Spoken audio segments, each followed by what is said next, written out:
ये सारे वो इस प्रदेश के बच्चे हैं लोग हैं जो पढ़े लिखे हैं और यहाँ पुलिस की जो रिक्रूटमेंट है उसके लिए आए हैं और बहुत संख्या में यहाँ मुंबई में ये सारे पैरोल में आए हुए हैं, लेकिन उनके लिए सुविधा कोई भी नहीं। सरकार ने अगर रिक्रूटमेंट के लिए बच्चों को बुलाती है तो उनके लिए व्यवस्था होनी चाहिए, उनके लिए पूरी तरह उनका चाहे वो नाश्ता हो बाकी सारी चीजें वो करनी चाहिए। उनसे 300 रुपया लेते हैं। कितना? 300 रुपये, 350 रुपये फॉर्म की फीस है सर। हाँ, और उसमें क्या फिर आपको क्या देते हैं ये लोग? कुछ भी नहीं सर, हमारे को खाली फॉर्म भरना देते हैं और टीएडी नहीं दिया जाता। और देखिए आने के लिए इतनी तकलीफ होती है सर। हम नांदेड़ से आए, कल निकले कल शाम को, तो ट्रेन में बैठने के लिए भी जगह नहीं थी हमारे लिए, तो हमारे के लिए स्पेशल डब्बा भी नहीं रखा है। हम तो वैसे ही लटक के आए, कोई तो सीट के नीचे सोया आया वाला है। तो फिर हम यहाँ सुबह आए, सुबह आने के बाद अंदर जा रहे तो अंदर बाथरूम के लिए भी जगह रहे, बाथरूम है मगर उसको लॉक लगे वाले। तो फिर वो बोल रहे वहाँ पे आगे जाओ, वहाँ पे राम मंदिर है। राम मंदिर पे आ गए, राम मंदिर पे आए तो वहाँ पे टेंट लगाए, वहाँ पे इतनी धूप लग रही है तो सोने भी नहीं आ रहा है। तो फिर बाद में हम आगे चलते आए तो हमारे को ये मंदिर मिल गया है, गणपति मंदिर। फिर वहाँ पे सो गए, वहाँ पे थोड़ी छाव थी। फिर बाद में वो दोपहर 2 बजे वहाँ पे भी बहुत ऊन आया था। ऊन आने के बाद फिर हम वो पेड़ वो टाकी के बाजू में जो टैंक भरे वाला वहाँ पे जाके टैंक के बाजू में सो रहे। फिर बाद में यहाँ पे पानी के लिए सोए नहीं, पीने के लिए ना कोई कोई नहीं। जाना है तो बाहर लंबा जाना पड़ता है, जो विजयनगर नाम का है यहाँ पे, वो लोग बता रहे हैं हमारे को। हम तो इधर की जानते नहीं कुछ भी, तो हम पूछताछ करके जा रहे हैं और सामान लेके आ रहे हैं। तो हम नांदेड़ से रहने के लिए जगह नहीं, कुछ भी नहीं है, ना कौन सा टेंट लगा वाला है, ना कौन सी सुविधा नहीं है यहाँ पे। आप लोग कहाँ से आए हैं? मैं सोलापुर। हिंदी नाही सोलापूर कधी आला तू इथे? मी काल आलेलो, आज इथं आले ग्राउंड। किती शिकला तू? BA आहे। माझं MSc इलेक्ट्रॉनिक मीडिया चालू है। MSc electronic media. तो ये इस तरह के बच्चे हैं, पढ़े लिखे बच्चे हैं, और ये MSc इलेक्ट्रॉनिक है, ये BA है। या बहुत सारे बच्चे ऐसे 60% बच्चे हैं जो ग्रेजुएशन किए हुए हैं, कोई डॉक्टरी कर रहा है, कोई और कुछ कर रहा है। सिर्फ एक उम्मीद लेके आए हैं कि पुलिस में भर्ती हो जाएंगे, पुलिस में कहीं ना कहीं नौकरी मिलेगी। ये हालत है पूरे देश की और ये महाराष्ट्र की। दुर्भाग्य ये है कि ये छत्रपति शिवाजी महाराज का महाराष्ट्र है और पुलिस की ये जिम्मेदारी बनती है, सरकार की ये जिम्मेदारी बनती है। अगर उन्होंने 10,000 बच्चों को बुलाया है, 20,000 बच्चों को बुलाया है, मुझे ये कहा गया कि बहुत सारे बच्चों को बुलाया गया, जैसे ये नांदेड़ से आए, जैसे सोलापुर से आए, बहुत सारे ये सोए हुए बच्चे जो है वो इसी तरह किसी न किसी डिस्ट्रिक्ट से आए हुए हैं। पुलिस का ये फर्ज बनता है। कहाँ ये पानी पिएंगे? आपने देखा पानी के जो आपने ड्रम्स देखे, ये पुलिस ने नहीं किया हुआ है। यहाँ का जो ये नागरिकों का एक क्लब है और उन्होंने उन बच्चों के लिए पानी की सुविधा की है। ना खाने की सुविधा, ना पानी की सुविधा, ना कहीं सोने की सुविधा। इस हालत में ये हमारा भविष्य है, हमारे महाराष्ट्र का भविष्य है। ये पुलिस में भर्ती होने जा रहे हैं, ये हमारे देश का भविष्य है। अगर ये रवैया प्रशासन का रहा, ये जो सरकार असंवैधानिक सरकार, मैं कह रहा हूँ फिर एक बार कि ये इन्हें ये पता नहीं है।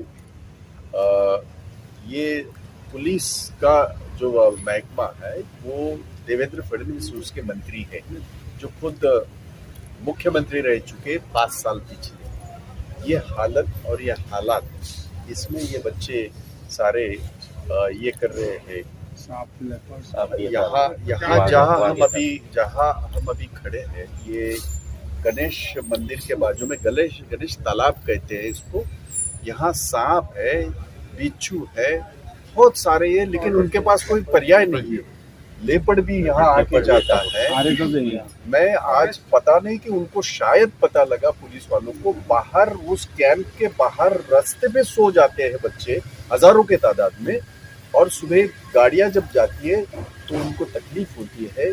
ये हालत अगर प्रशासन इन भविष्य के साथ अगर खिलवाड़ कर रहे तो मैं कड़े शब्दों में उसकी निंदा करता हूँ और उन्हें चेतावनी देता हूँ कि आप लोगों को इस तरह, ये तो अनह्यूमन व्यवहार है, पूरी तरह अनह्यूमन है।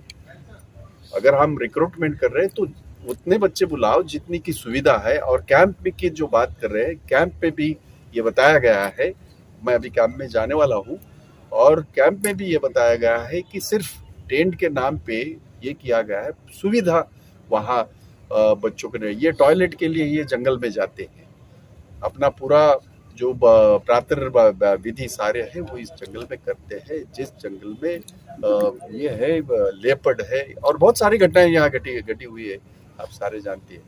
तो देवेंद्र फडणवीस जी को मेरा सवाल है, क्या यही भविष्य है हमारे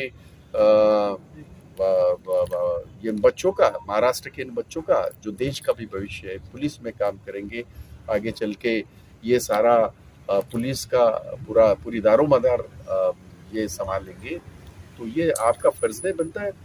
मेरा सवाल मुख्यमंत्री शिंदे जी से भी है, एकनाथ शिंदे जी से। आप होर्डिंग तो आपके बहुत सारी लगी हुई है, ये सारा खर्चा तो हम देख रहे हैं, महापालिका से 42 करोड़ रुपया आप लोगों ने सिर्फ और सिर्फ पब्लिसिटी के ऊपर खर्चा किया है। क्या इन बच्चों के ऊपर उनकी जो मूलभूत सुविधा है, चाहे पानी की बात हो, चाहे उनके टॉयलेट की बात हो, चाहे उनको सुबह अगर बुलाए पूरा दिन उनको अगर ये कर रहे तो उनका टी है वो जो बात बच्चे कर रहे, किसी भी प्रकार की व्यवस्था नहीं है। क्या यही छत्रपति शिवाजी महाराज की महाराष्ट्र की हालत है? और यही सरकार का ये जिम्मा बनता नहीं है सरकार का? ये मेरा सवाल एकनाथ शिंदे जी और देवेंद्र फडणवीस जी से। ईडी कहते हैं, ईडी सरकार चला रहे हैं, तो ये मेरा सवाल है। और इनकी तुरंत इसके ऊपर अगर कार्रवाई नहीं हुई तो हम इसको किसी और तरीके से भी हम लोग इनका मैं ये करने वाला हूँ। कल आज जब मैं पहुंचा तो शायद वो गेट पे कुछ लोग सोए हुए थे, कुछ बच्चे सोए हुए थे, पर उनको तुरंत पुलिस ने अंदर कैंप में बुला के ले लिया। पर ये एक दिन का मामला नहीं है, जब तक ये चलेगी प्रोसेस, रिक्रूटमेंट प्रोसेस चलेगी, उनको जो भी कानूनी उनको जो भी उनसे 350 रुपया आप फॉर्म का भर के लेते हैं, तो उनका आपका फर्ज भी बनता है कि उनको टीए हो ये बाकी। और मैं मांग भी करता हूँ, अगर नहीं है तो आप उनको टीए दे दीजिए, उनकी रहने की व्यवस्था, उनको सुबह जो ये है सारा, चाहे टॉयलेट हो, बाकी सारी व्यवस्था होनी चाहिए। पीने के पानी की व्यवस्था नहीं है, तो यहाँ वहाँ भटक के कहीं ना कहीं पानी पीते हैं। तो ये सवाल इन सरकार के ऊपर